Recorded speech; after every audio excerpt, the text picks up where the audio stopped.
بسم اللہ الرحمن الرحیم۔ السلام علیکم پیارے دوستو، سیرت النبوی کی ایک نئے ویڈیو کے ساتھ حاضر ہیں۔ دوستو ویڈیو کو ثواب کی نیت سے آخر تک ضرور دیکھیے گا۔ حلیمہ سعدیہ رضی اللہ تعالی عنہا فرماتی ہیں، میں پریشانی کی حالت میں مکہ پہنچی۔ آپ کے دادا عبد المطلب کے پاس پہنچتے ہی میں نے کہا، میں آج رات محمد صلی اللہ علیہ وآلہ وسلم کو لے کر آ رہی تھی۔ جب میں بلائی علاقے میں پہنچی تو وہ اچانک گم ہو گئے۔ اب خدا کی قسم میں نہیں جانتی وہ کہاں ہیں۔ عبد المطلب یہ سن کر فوراً کعبہ کے پاس کھڑے ہو گئے۔ انہوں نے آپ کے مل جانے کے لیے دعا کی، پھر آپ کی تلاش میں روانہ ہوئے۔ ان کے ساتھ ورقہ بن نوفل بھی تھے۔ غرض دونوں تلاشی کرتے کرتے تہامہ کی وادی میں پہنچے۔ ایک درخت کے نیچے انہیں ایک لڑکا کھڑا نظر آیا۔ اس درخت کی شاخیں بہت گھنی تھیں۔ عبد المطلب نے پوچھا، لڑکے تم کون ہو؟ حضور صلی اللہ علیہ وآلہ وسلم چونکہ اس وقت تک قد نکال چکے تھے، اس لیے عبد المطلب پہچان نہ سکے۔ آپ کا قد تیزی سے بڑھ رہا تھا۔ جواب میں آپ نے فرمایا، میں محمد بن عبداللہ بن عبد المطلب ہوں۔ یہ سن کر عبد المطلب بولے، تم پر میری جان قربان، میں ہی تمہارا دادا عبد المطلب ہوں۔ پھر انہوں نے آپ کو اٹھا کر سینے سے لگایا اور رونے لگے۔ آپ کو گھوڑے پر اپنے آگے بٹھایا اور مکہ کی طرف چلے۔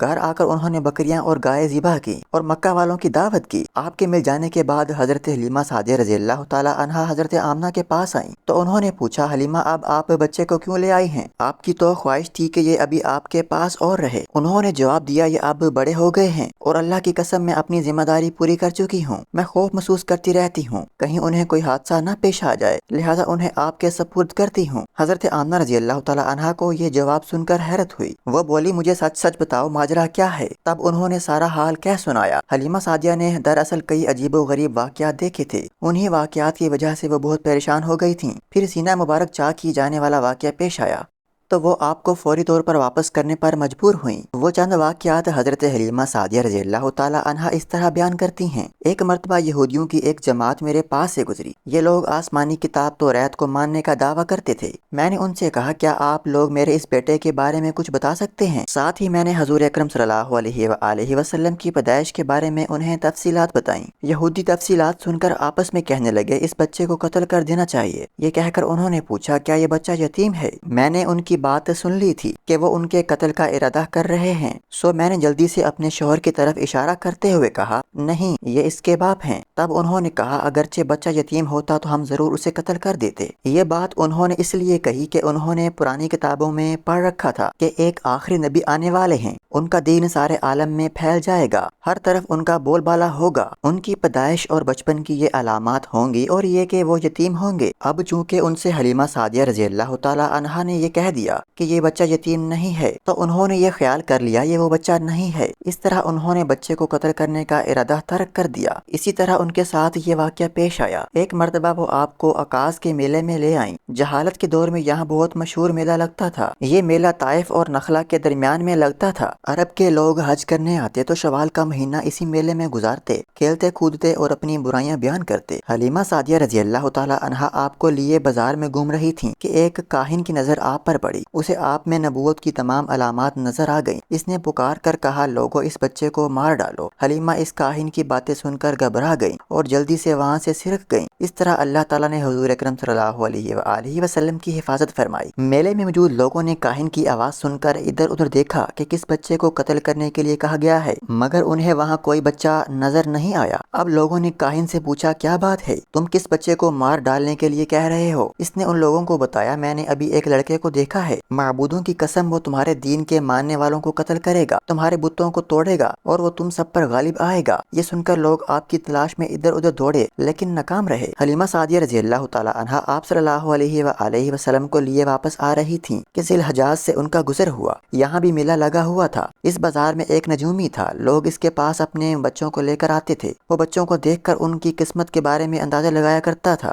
حلیمہ سعدیہ اس کے نزدیک سے گزریں تو نجومی کی نظر آپ صلی اللہ علیہ وآلہ وسلم پر پڑی۔ نجومی کو آپ صلی اللہ علیہ وآلہ وسلم کی مہر نبوت نظر آ گئی۔ ساتھ ہی آپ صلی اللہ علیہ وآلہ وسلم کی آنکھوں کی خاص سرخی اس نے دیکھ لی۔ وہ چلا اٹھا، اے عرب کے لوگوں، اس لڑکے کو قتل کر دو، یہ یقیناً تمہارے دین کے ماننے والوں کو قتل کرے گا، تمہارے بتوں کو توڑے گا اور تم پر غالب آئے گا۔ یہ کہتے ہوئے وہ آپ کی طرف جھپٹا لیکن اسی وقت وہ پاگل ہو گیا اور اسی پاگل پن میں مر گیا۔ ایک اور واقعے میں حبشہ کے عیسائیوں کی ایک جماعت آپ صلی اللہ علیہ وآلہ وسلم کے پاس سے گزری۔ اس وقت آپ صلی اللہ علیہ وآلہ وسلم حلیمہ سعدیہ کے ساتھ تھے اور آپ کو آپ کی والدہ کے حوالے کرنے جا رہی تھیں۔ ان عیسائیوں نے آپ صلی اللہ علیہ وآلہ وسلم کی مہر نبوت کو دیکھ لیا اور آپ صلی اللہ علیہ وآلہ وسلم کی آنکھوں کی سرخی کو بھی دیکھا۔ انہوں نے حلیمہ سعدیہ رضی اللہ تعالی عنہا سے پوچھا، کیا اس بچے کی آنکھوں میں کوئی تکلیف ہے؟ انہوں نے جواب میں کہا، نہیں، کوئی تکلیف نہیں، یہ سرخی تو ان کی آنکھوں کی قدرتی ہے۔ ان عیسائیوں نے کہا، تب اس بچے کو ہمارے حوالے کر دو، ہم اسے اپنے ملک لے جائیں گے۔ یہ بچہ پیغمبر اور بڑی شان والا ہے،